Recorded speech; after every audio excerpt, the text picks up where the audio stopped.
Hello students, how are you all? I hope you are all keeping well. Today we are going to begin with the part 2 of the chapter The Sound of Music. Okay, and we are going to see about the person, the Shehnai player, that is, he is none other than Bismillah Khan. Okay, so we are going to begin about this chapter, The Sound of Music, and the person is Bismillah Khan. Okay, a musical instrument called pungi was banned by Emperor Aurangzeb for its shrill unpleasant sound. Okay, why he had banned it? Because he did not like the sound which this instrument is to make, the instrument called pungi. Okay, that is why he had banned this instrument. But later on, this instrument was perfected by a Berber who belonged to a family of professional musicians. Keep in your mind. Okay, he had banned it, but later on, after a few years, a man again started reviving the music. Okay, he belonged to Berber family, but they were professional musicians. Now he played it in the chamber of the king. Keep in mind, who that Berber played it where? In the chamber of the king. Its sound was appreciated by emperor. Keep in mind. Okay, not Aurangzeb, some other emperor. Okay, since it was born in Shah's chamber. Okay, Shah's chamber, and perfected by a Nai is a Berber, it was named Shehnai. Okay, Shehnai. These two names are merged. Shah and Nai. These two names are merged and made as a Shehnai. Keep in your mind. In the beginning, it was played in the temples. Okay, at the very beginning it was played where? In the temples. Okay, where before god and goddesses. Keep in mind. Okay, it was played on every auspicious occasion, all the rituals, all the festivals, they used to play what? This music called pungi. Okay, but later on gradually it became popular. So by this time this music was quite popular. Okay, and gradually it became popular. It is written here also. Now we will be seeing a person called Bismillah Khan, who later on took over the same music and started to play, and he spread this music everywhere. Okay, so Ustad Bismillah Khan, where he belonged to Banaras family. Okay, he was from Banaras.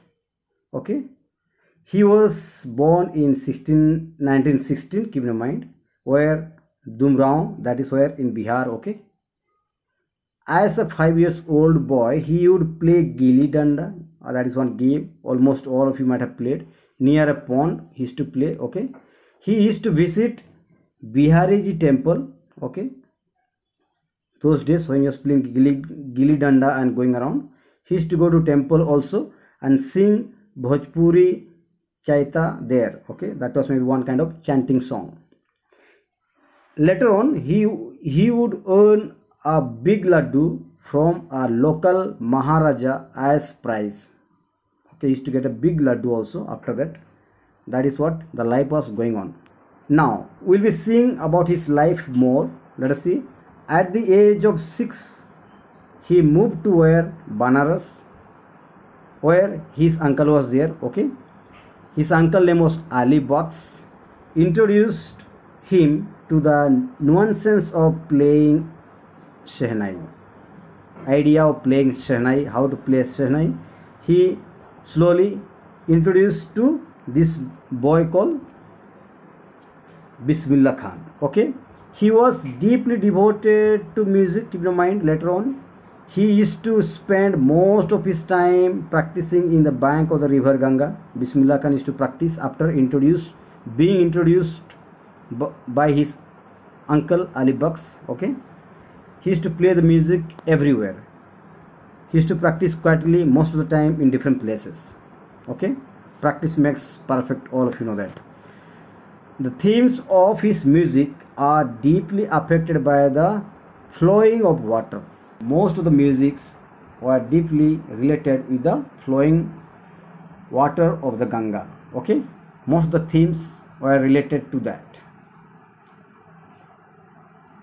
Now we see his performance in different places and awards. Okay, awards at the All India Music Conference in Allahabad. Okay, that is in 1930. And 1937 he bagged 3 medals. Keep in mind that in Calcutta Conference. Okay, this is the awards he had won. Now after some time again he was called by Pandit Nehru in 1947. All of you know that that was a independence of India. In Delhi Red Fort he played the same music, Shehnai.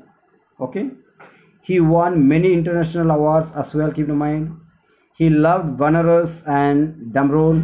Okay, Banaras in UP and Damrol in Bihar, both the places he loved much. He declined an offer, refused the offer, okay, from one of his students to settle in United States. Keep in mind, United States. He ventured in films too. Keep in mind, he ventured in films too. Now we are here. He gave his music in 2 movies. Okay, you find out the movie's name where he gave the music. But the artificial world of cinema could not attract him. Keep in mind, for him music is God and music is his soul. Okay, music is God and music is his soul. That is what he says. His life is a perfect example of the rich cultural heritage of India. He loved India so much that he refused a good offer given to him. Okay,